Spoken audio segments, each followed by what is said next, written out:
네, 작품 번호 16번 윤동주 십자가 되겠습니다. 네, 봅시다. 16번 십자가.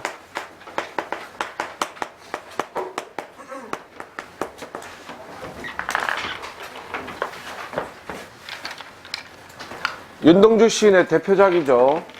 윤동주 시인의 대표작이고요. 네, 윤동주 시인 그러면 일제저항시인, 윤동주, 이육사 이렇게 두 명이 일제강점기 저항시인을 대표하는 두 명이 되겠어요.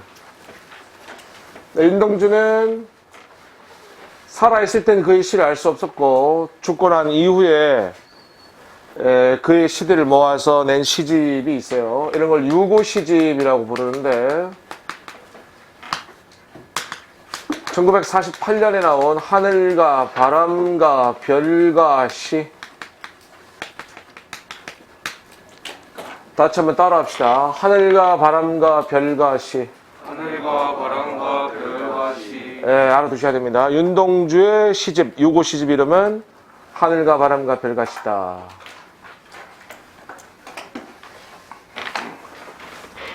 네, 필기한 거 서브노트 확인하겠습니다. 서브노트 봐주세요. 1번 조국 광복을 위한 희생정신을 나타냈어요. 십자가와 피를 통해 드러내고요.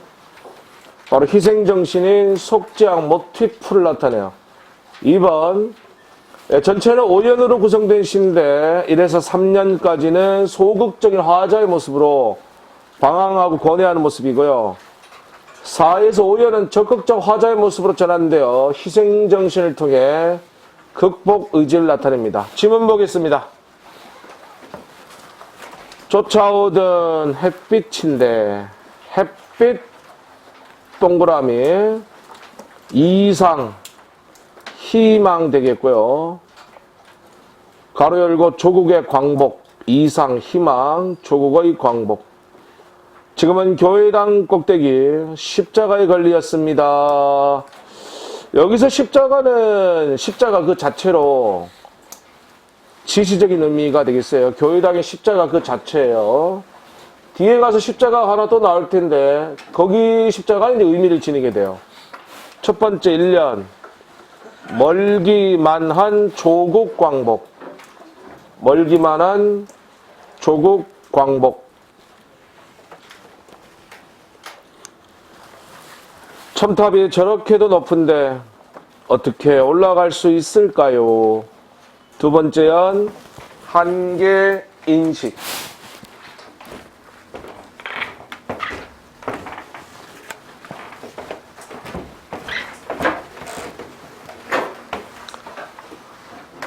종소리도 들려오지 않는데 휘파람이나 불며 서성거리다가 소리가 들려오지 않고 서성거리고 있습니다. 제3년 방황과 고뇌. 방황과 고뇌. 여기까지 소극적 화자의 모습입니다. 사연에서 전환됩니다. 사연 앞에 끊어. 유명한 구절 나옵니다. 괴로웠던 사람이 행복한 예수 그리스도에게처럼. 역설법입니다. 괴로운 것이 행복하다고 얘기해서 역설법이 되겠어요. 예수 그리스도는 십자가에 못 박혀 인류를 구원했죠. 희생과 사랑으로. 그 그리스도가 진 십자가가 나에게도 허락된다면 나도 우리 민족을 구원하기 위해서 십자가를 지겠다는 뜻이에요. 십자가가 허락된다면 십자가 동그라미 번호 1번 다세요. 네, 여기서 십자가는 희생정신입니다. 희생정신. 관습적 상징이라고도 적습니다. 관습적 상징. 바로 여기서 십자가는 희생과 사랑의 관습적 상징이에요. 함축적 의미죠. 제4연 자기 희생의 필요성. 자기 희생의 필요성. 모가지를 들이우고 꽃처럼 피어나는 피를 피 동그라미 번호 2번 다세요. 네, 번호단 주목. 십자가에서 가장 중요한 겁니다. 번호단 1번과 2번이 희생정신이에요. 1번이 십자가였죠? 2번이 피였죠? 희생정신. 요런 희생정신을 이제 뭐라 부르는가 하면 다른 말로 속죄악 모티프라 그래요.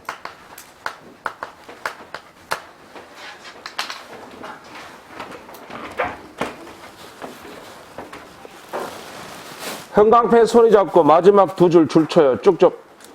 어두워가는 하늘 밑에 조용히 흘리겠습니다. 제5연 광복을 위한 희생정신. 광복을 위한 희생정신입니다.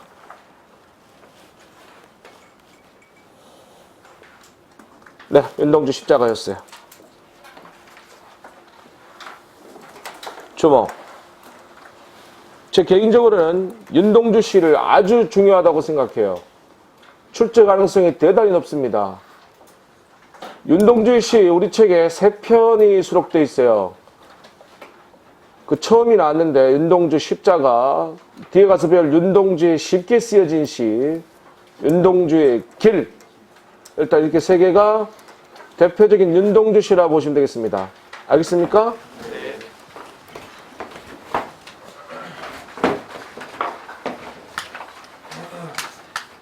잠깐 윤동주에 대해서 좀 얘기하겠어요. 윤동주의 대표작을 한번 적어보면 일단 십자가,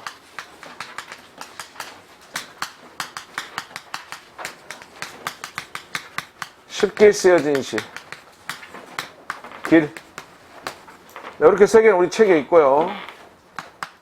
윤동주의 서시, 윤동주의 자하상, 또 다른 고향,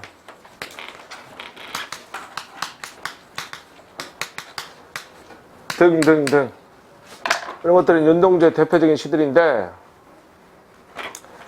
윤동주 그러면 일단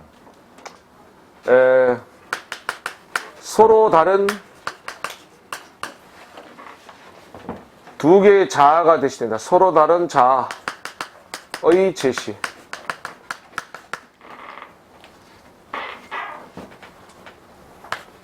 지금 현재를 살아가는 자신의 모습, 현실적 자아와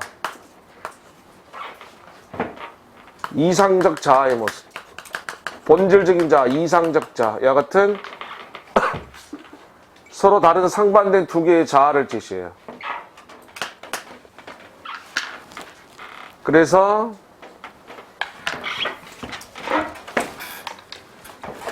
현실적 자아는 부정적인 현재를 살아가는 자신의 모습, 이상적 자아는 긍정적인 본질적인 자아의 모습이 되겠어요. 두 번째,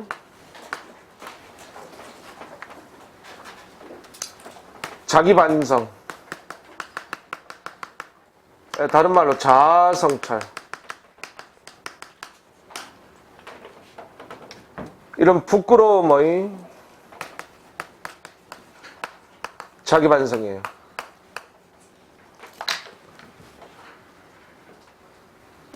조국은 지금 일제강점기 암울한 현실인데 자신은 동경 일본 유학생으로 있는 24살의 윤동주는 너무나 현실 부끄럽고 창피했던 거예요. 시나 쓰고 있는 자기 자신이 너무나 부끄럽고 창피했던 것이다. 자기 반성에서 출발해요. 자아 성찰에 부끄러움을 느끼게 돼요.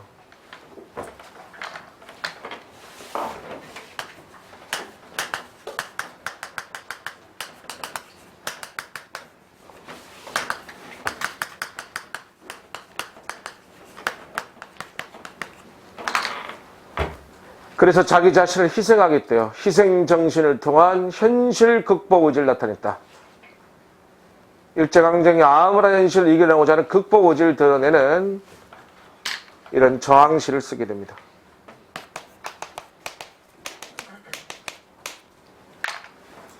이런 특징이 윤동주 시의 일반적 특성, 윤동주 시에서 나타나는 일반적인 특성이다라고 보시면 되겠습니다. 알겠습니까?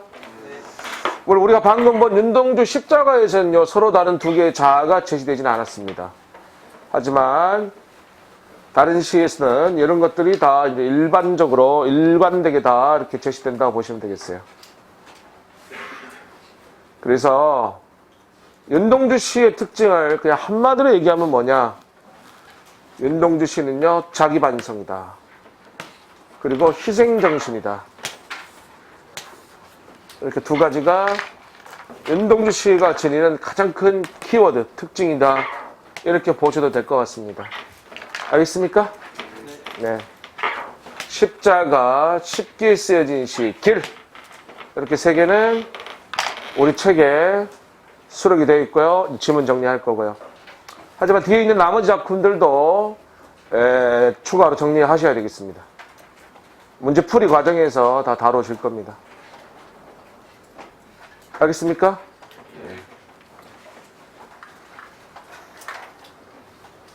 윤동주는 사랑입니다.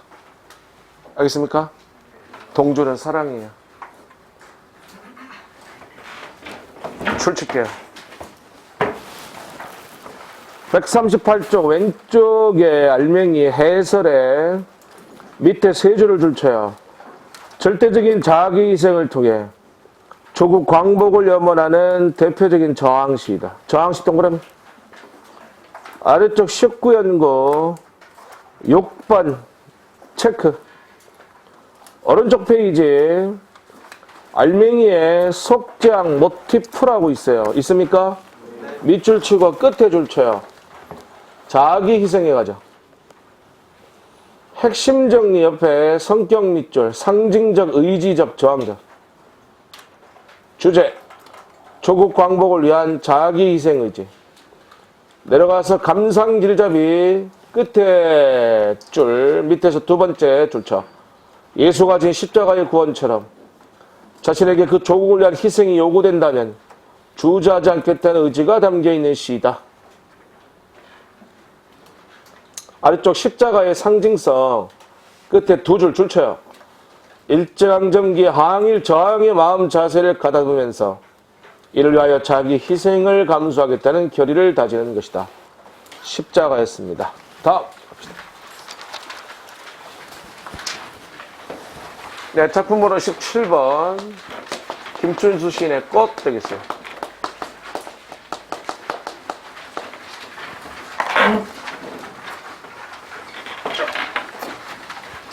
네, 제목의 꽃은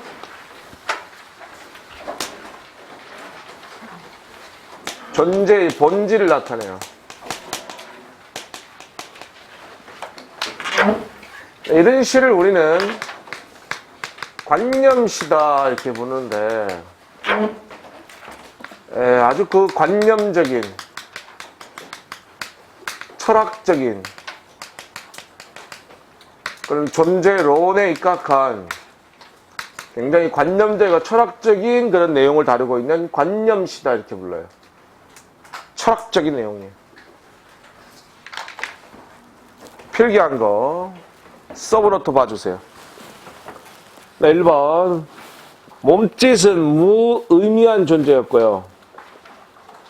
이름 부르기를 통해 존재 의미가 부여되어 꽃이라는 의미 있는 존재가 됩니다. 2번 나, 너, 우리로 확대되어 상호간의 의미 있는 존재가 되고 싶음을 나타내요. 질문 보겠습니다. 1년 내가 그의 이름을 불러주기 전에는 이름을 불러주기 밑줄 쳐요.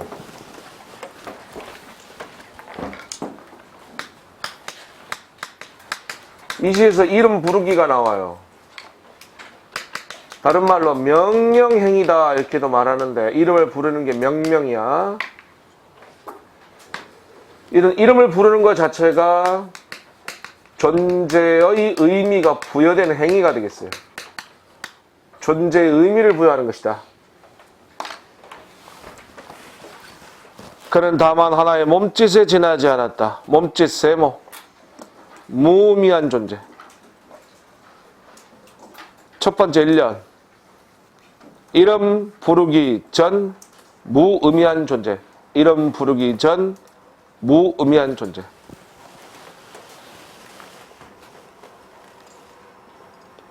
내가 그의 이름을 불러 주었을 때 그는 나에게로 와서 꽃이 되었다. 꽃 동그라미. 의미 있는 존재. 의미 있는 존재. 몸짓이랑 꽃이랑 서로 대조 표시. 화살표 양쪽으로 대조 표시하세요. 두 번째 2연.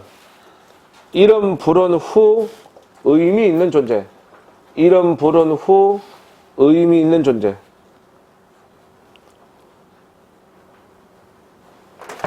이런 거 하나 더 배웁시다. 여기서 문법 얘기를 하나 할 텐데, 여기 봐. 우리가 문법 언어와 국어에서, 언어와 사고에서 세 가지 배운 거 있어요. 언어 우위론, 사고 우위론, 상호작용론. 기억나십니까? 네.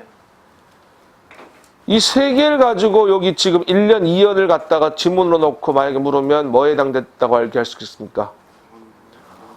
자, 이름을 부른다는 언어적인 행위를 통해 의미가 부여되는 것이죠? 네. 언어가 중요하다는 거겠지? 언어 우위론.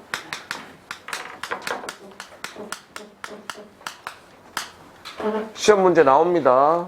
언제? 알맹이 국어 단원별 500제 문제풀이, 500제 문제풀이, 문학 120문제에 이 문제 나올 거예요. 알겠습니까? 네. 무슨 론? 언어 우위론. 이 언어가 중요하다는 거야. 이름을 부른다는 언어적인 행위를 통해서 의미가, 존재의 의미가 부여되는 거니까 이건 언어 우위론이다. 3년 앞에 끊어. 내가 그의 이름을 불러준 것처럼 나의 이 빛깔과 향기 밑줄, 존재의 본질, 존재의 본질, 꽃을 얘기하는 거죠. 알맞은 누가 나의 이름을 불러다오. 그에게로 가서 나도 그의 꽃이 되고 싶다. 3년 4년 묶으세요. 우리들은 모두 무엇이 되고 싶다? 형광펜 손에 잡고 끝에 두 줄 쳐. 너는 나에게, 나는 너에게 잊혀지지 않는 하나의 의미가 되고 싶다. 의미 동그라미 치시고. 3년 4년 묶어서 상호 간에 의미 있는 존재가 되고 싶음. 상호 간에 의미 있는 존재가 되고 싶음.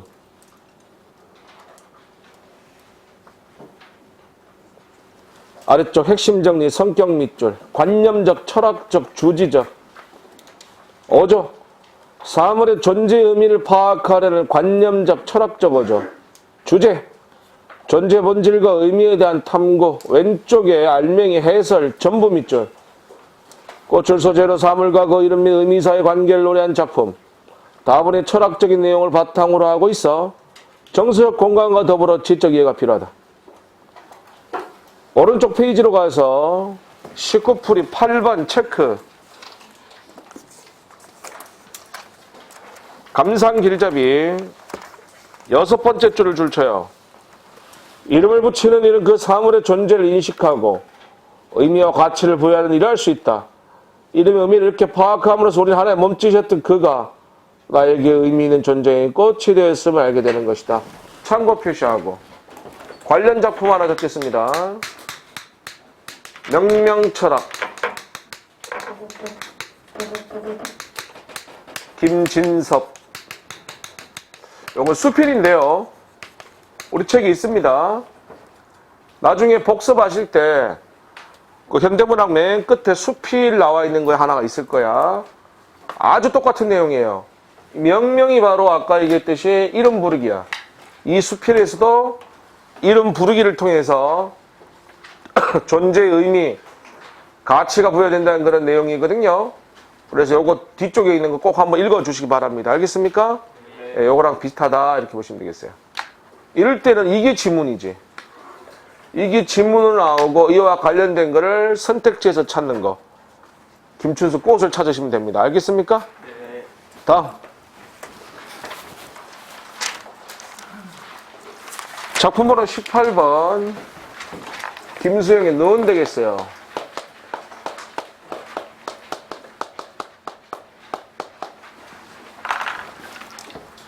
1956년입니다.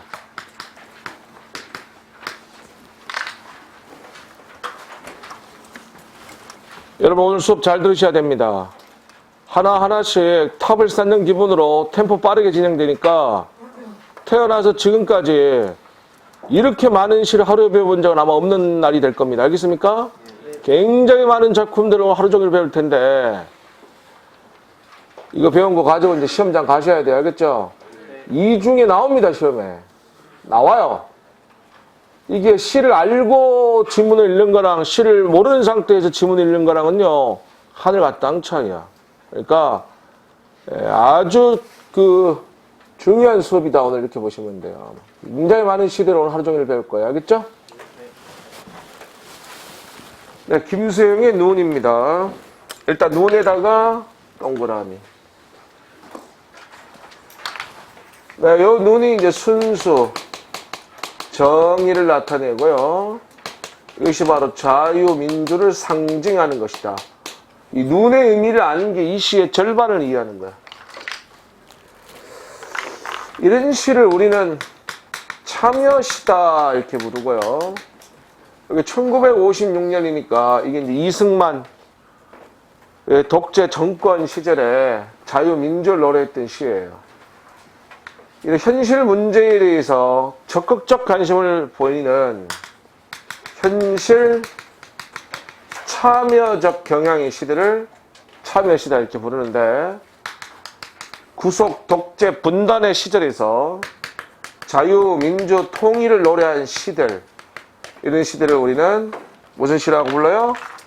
참여시라고 부릅니다. 눈 그러면 바로 참여시 나와야 돼. 따라하세요. 참여시. 참여시. 주목. 십자가는 아까 무슨 시? 저항시. 꽃은 무슨 시? 관념시. 눈은 무슨 시? 참여시. 이런 건 키워드야. 자동으로 나와야 됩니다. 알겠죠? 예. 보세요. 서브노트 필기한 거 1번. 예, 눈은 순수 정의, 자유민주를 상징하고요. vs 이와 대조되는 기침과 가래는 더럽고 불순한 것으로 구속과 독재를 상징합니다. 2번. 1~3년에서는 눈의 속성을 제시했고요. 2~4년에서는 기침하고 가래한 행위를 통해서 불순한 세력을 거부합니다. 지문 보겠습니다. 눈은 살아있다. 눈 동그라미. 순수 정이 되겠어요. 자유민주를 상징합니다. 떨어진 눈은 살아있다. 마당 위에 떨어진 눈은 살아있다. 살아있다, 살아있다, 살아있다. 3번이 사용됐죠? 반복법, 점층법. 특히 점층법. 우리가 이제 점층법을 예로 들 때 대표적으로 들은 작품이 바로 이 작품이야. 살아있다의 3번 반복을 통해 확대 고조되는 점층법 사용이야. 제1년 눈의 생명력. 눈의 생명력. 기침을 하자. 기침 세모. 더럽고 불순한 세력으로 구속과 독재를 상징합니다. 1년의 눈이랑 대조 표시. 젊은 시인이여 기침을 하자. 눈이 되고 기침을 하자. 눈 돌아보라고 마음 놓고 기침을 하자. 역시 여기서도 기침하자 3번을 통해 반복법, 점층법은 계속 쓰이고 있어요. 두 번째, 2연. 불순한 세력의 거부. 불순한 세력의 거부.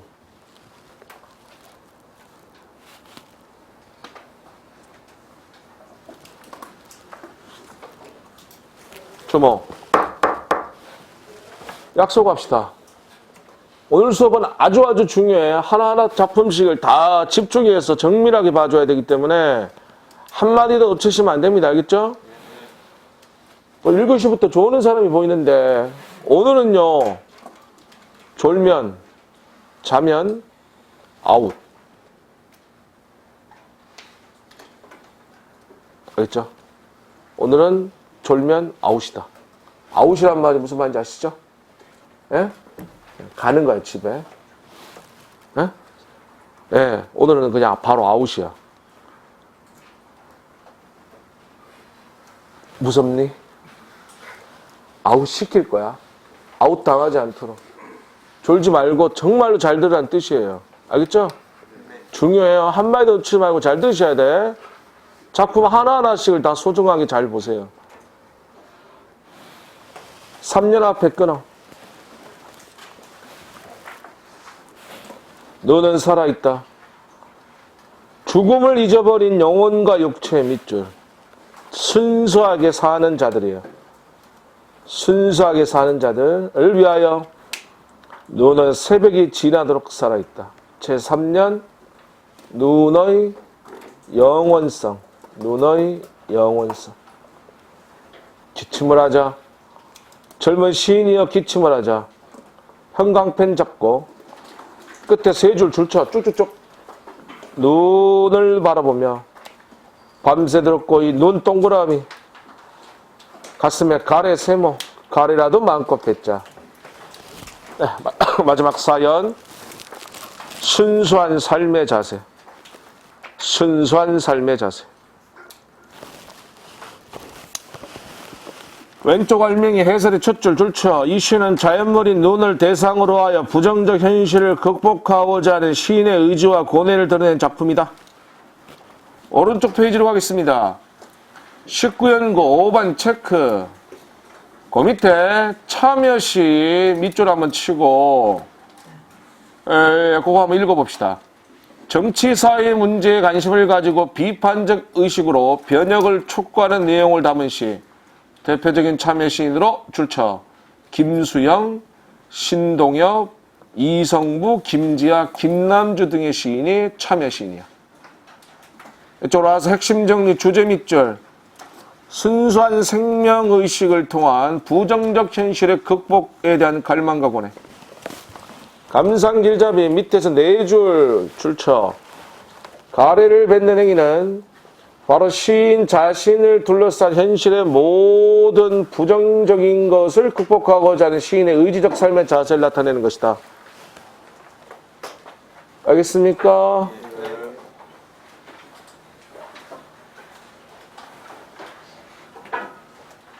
다음.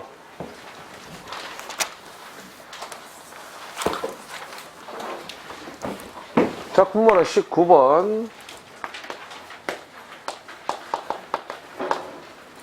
김현승의 눈물 되겠습니다. 자, 이 시는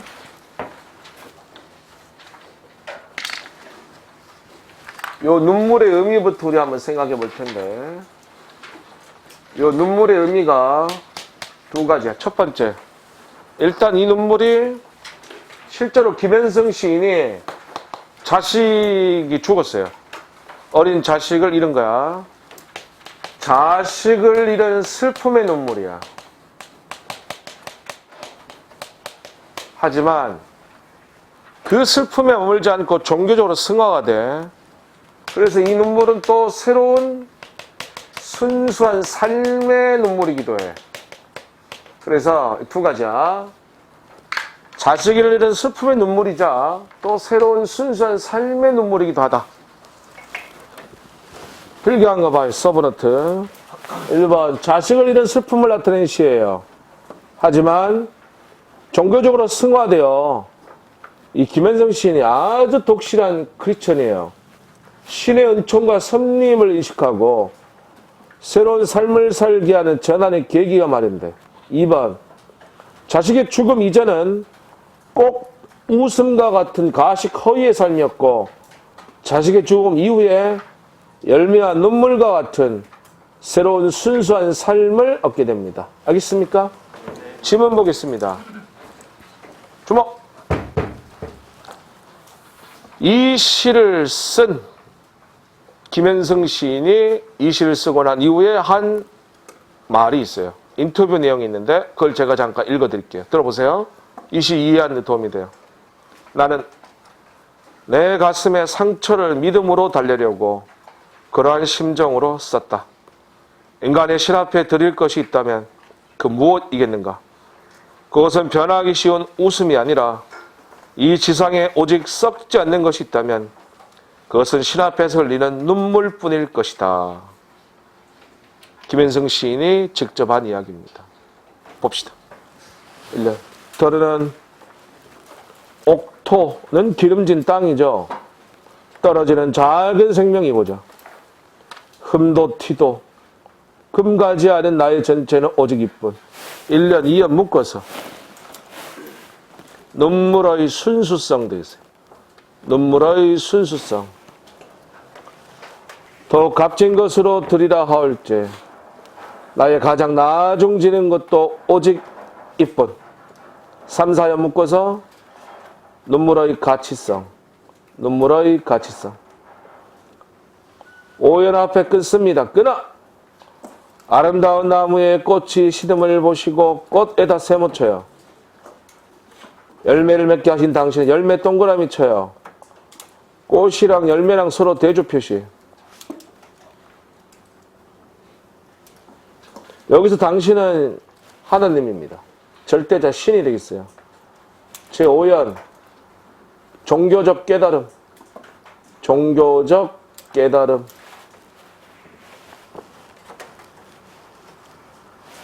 대충 막 갈겨서 쓰지 마시고요. 잘 적습니다. 주모. 특히 남자들 여기 봐. 여러분이 쓸 수 있는 최대한 예쁘게 한번 적어봐요. 알겠습니까? 좀 꼼꼼함을 갖춰서 좀 세밀하게 예쁘게. 왜 그런가 하면 이거 다음에 또 봐야 돼. 알겠지? 한두 번 볼 게 아니라 시험장 가기 전에 수도 없이 또 봐야 될 내용이기 때문에 여러분 스스로 자습서를 만드는 거야.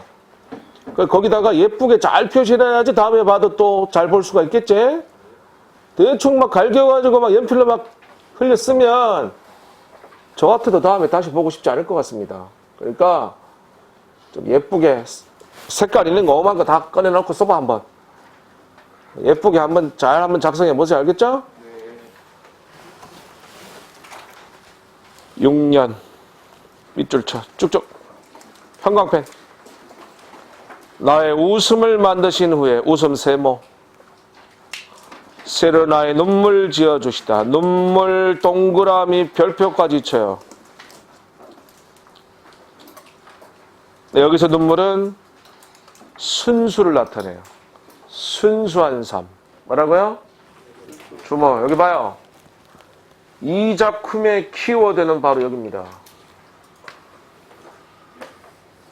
이 마지막에 나오는 눈물은 뭘 얘기한 거다? 순수한 삶이다. 저는 분명히 말씀드렸어요. 이 눈물은 순수를 얘기한다. 제6년 순수한 새로운 삶의 자세. 순수한 새로운 삶의 자세.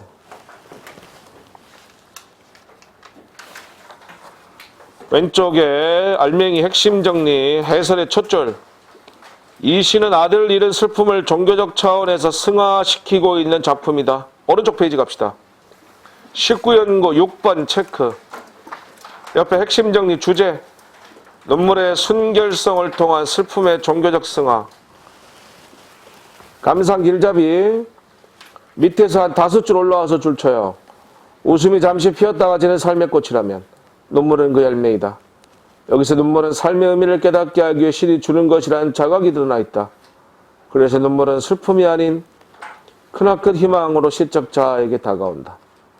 오른쪽 알맹이 보시면 별표 자식 잃은 슬픔을 나타낸 시들이 나와요.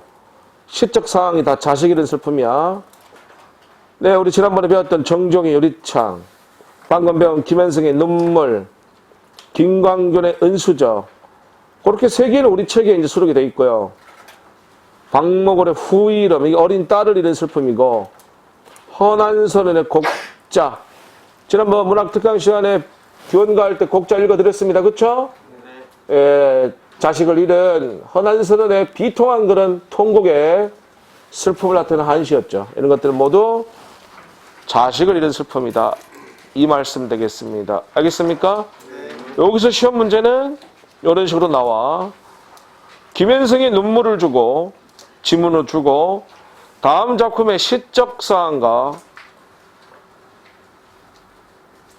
거리가 먼 것은 이렇게 묻는다고. 여기 시적 사항이 자식 잃은 슬픔이나 시적 사항이 파악돼야 돼. 그리고는 선택지 1, 2, 3, 4번에 거기 있는 작품 중에서 이제 3개가 구성되는 거야. 그리고 나머지 하나가 들어가겠지? 알겠어요? 나머지 하나 들어갈 때 뭐 박목월의 하간 같은 거 들어가. 박목월의 하간은 자식 잃은 슬픔이 아니라 아우를 잃은 슬픔이야. 아니면 고전에 제망매가 같은 거 들어가. 제망매가는 누이를 잃은 슬픔이죠? 이것들은 자식 잃은 슬픔이라고. 알겠습니까? 풀이 읽겠습니다. 나는 때때로 다 같이 시작. 작은 씨앗이 되었으면 싶다. 밝고 순수하면서 내가 가진 모든 것은 오직 눈물뿐. 눈물보다 더욱 가치 있는 것을 당신이 달라고 하신다 해도 나의 가장 낮은 가치 있는 것은 오직 눈물뿐. 아름다운 꽃이 지면 열매가 맺히듯이 수중이 지나고 눈물이 나타나는 것도 결국 신의 섭리이다. 그래서 눈물은 신이 내려주신 가장 소중한 것이다. 다음 20번.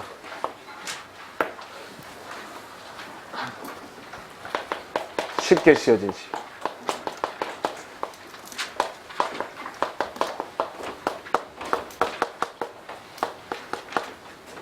또다시 동조입니다. 윤동주의 쉽게 쓰여진 시입니다.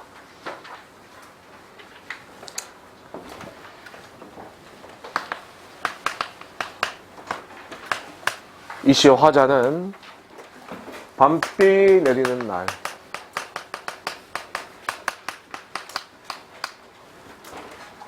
남의 나라에 있는 시인이 되겠어요.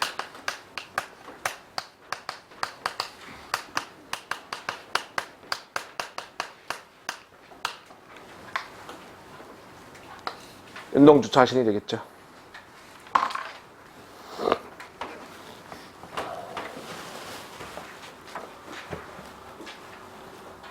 네, 이 시는 윤동주의 마지막 시로 알려진 작품이에요. 윤동주는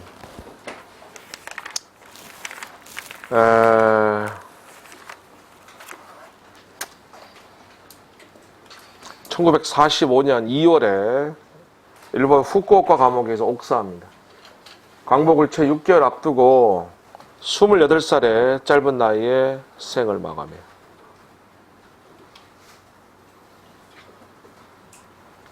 일본 유학생으로 있으면서 너무나 자신이 부끄럽고 반성하고 괴로웠던 거예요. 그 괴로움에 윤동주는 그때 윤동주가 일본에 있으면서 독립운동을 좀 가담하게 되고요. 체포가 돼서 감옥에 이제 투옥이 되고 결국 이제 옥사를 하게 되는데 그 감옥에 체포되기 전에 이미 이제 자신의 앞으로의 그 삶을 좀 예견하고 있었던 거예요. 윤동주의 마지막 시로 알려진 작품이 쉽게 쓰여진 시가 되겠습니다. 필기한 거 봅시다. 서브노트. 나와 나 서로 다른 두 개의 자아가 제시돼요. 앞에 있는 나는 현실적 자아로서 부끄러운 자기 반성이야. 이와 대조되는 또 다른 나는 이상적 자아로 나에서 나로 나아가고자 하는 자아의 극복 의지를 나타내는데 마지막에 악수하는 행위를 통해 화의 출발을 얘기합니다. 2번 어둠은 일제차의 암울한 현실이고요. 등불은 저항의지 희생정신이고요. 아침은 이상의 조국 광복이 됐습니다. 나에서 나로 나아가고자 하는 극복 의지를 드러냅니다. 질문 보겠습니다.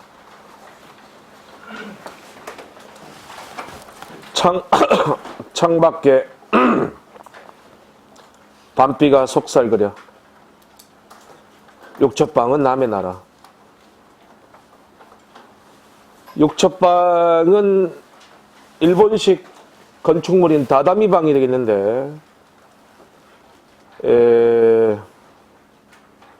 동경의 일본 유학생으로 있는 상황이 제시된 거예요. 그런 공간적 배경이 제시됐다 보시면 되겠고요. 남의 나라다 이렇게 얘기가 됐죠. 주목. 지금이 1941년에 암흑기야. 일제강점기에 암흑기인데 침략의 당사자였던 일본 동경 한복판에 있어요. 윤동주는 이 일본이 남의 나라라고 얘기하고 있습니다. 그렇죠?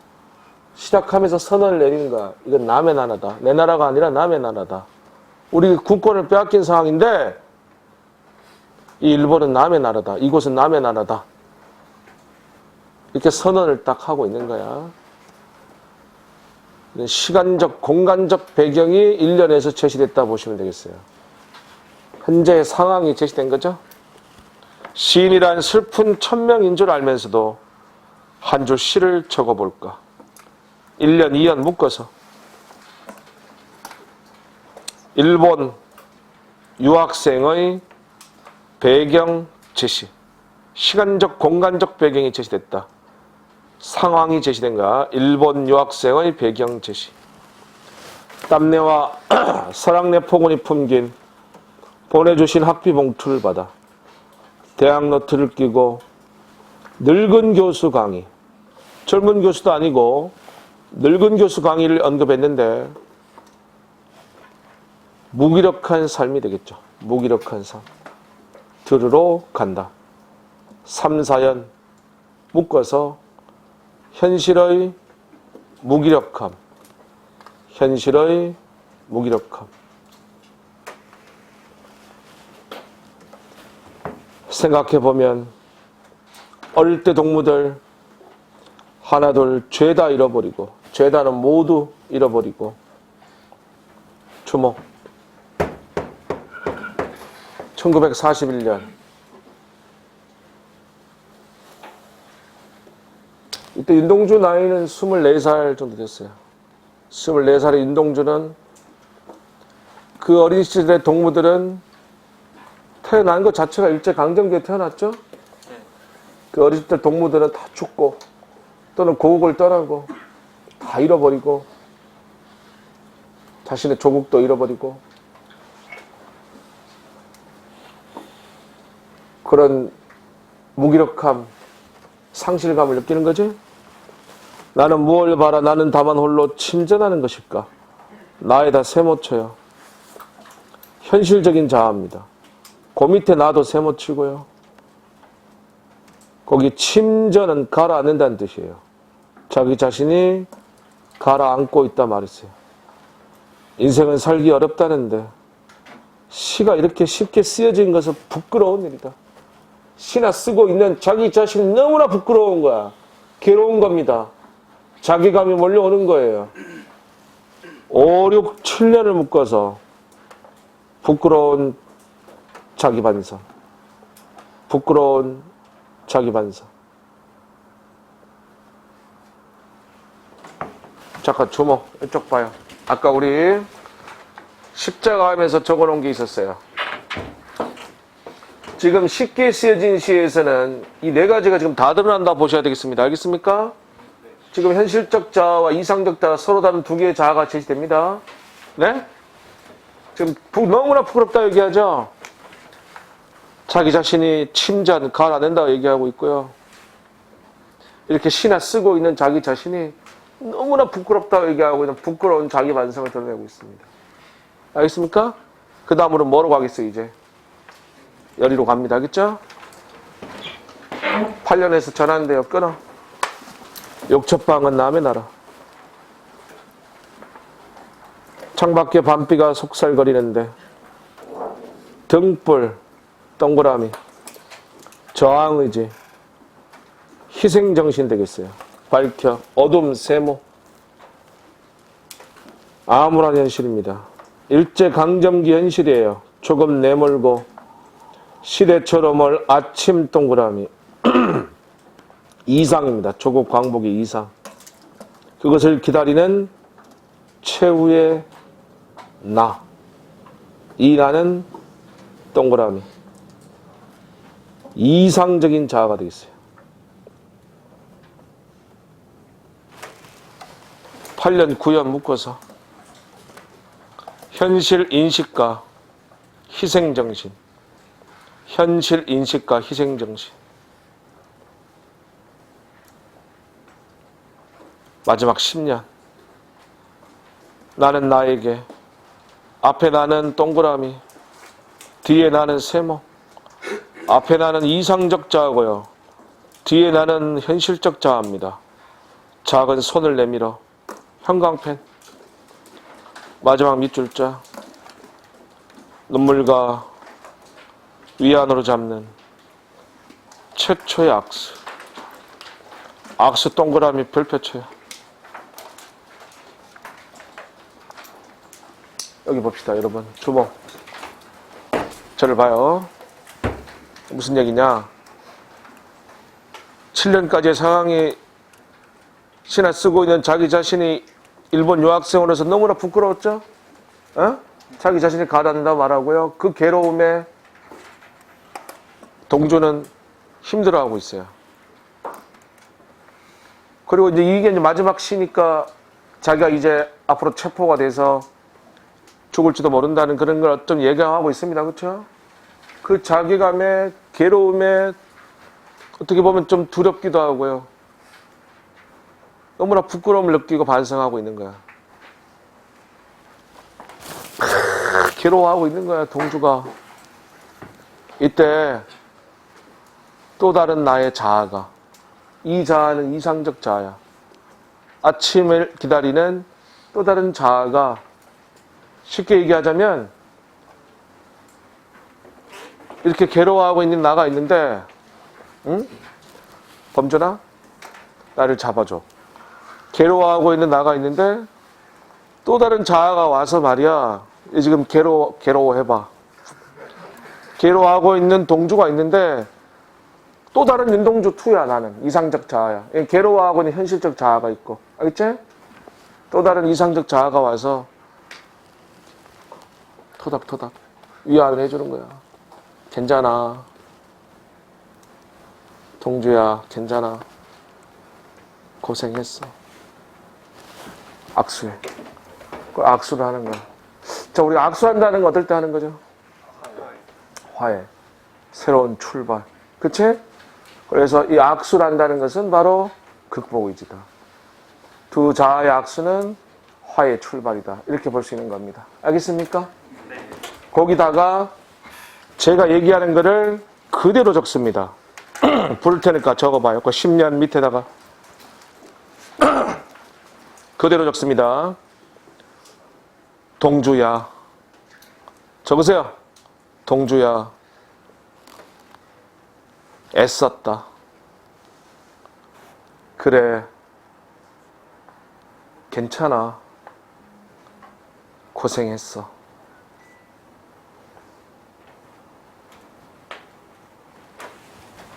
주먹. 지금도 조금 울컥한데, 지난번에 한번 몇 달 전에 20번 쉽게 쓰여진 시를 강의하면서 제가 국어 강의 20년 동안 하면서 처음 있었던 얘기인데 울었어. 너무 좀 몰입을 하다 보니까 눈물이 나더라고. 강의하다가. 울었다니까? 진짜야. 눈물이 나더라고. 그 상황이. 그래서 잠깐 수업 중단하고 다시 했었는데, 여러분, 눈물을 흘리진 않더라도 이해되십니까? 대답하세요. 24살의 윤동주를 느껴보세요. 그치? 느껴야 돼. 그 문학적 감수성을 좀 가져야 돼. 느껴봐봐요. 지금 여러분 나이 아닙니까? 24살 윤동주, 그쵸? 네. 얼마나 힘들고 괴로웠겠어요. 낯선 타향에서, 타국에서.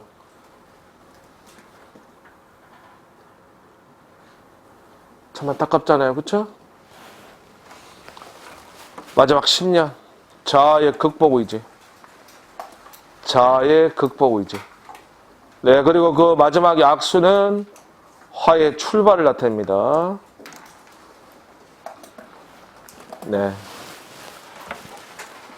줄 칠게요. 왼쪽에 알맹이 해설의 세 번째 줄. 어두운 시대 현실 속에서도 미래에 대한 희망을 잃지 않고 있다.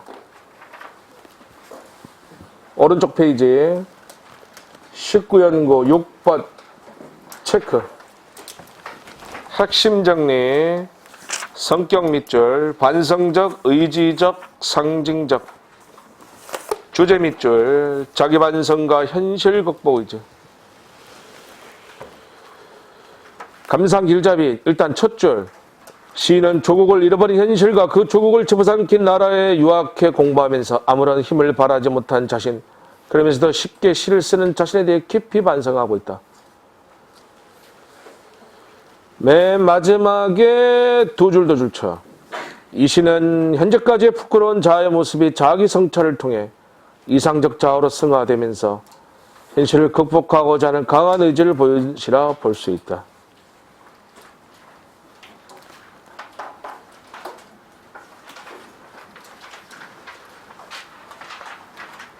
윤동주의 쉽게 쓰여진 시였습니다. 잠시 쉬었다 하겠습니다.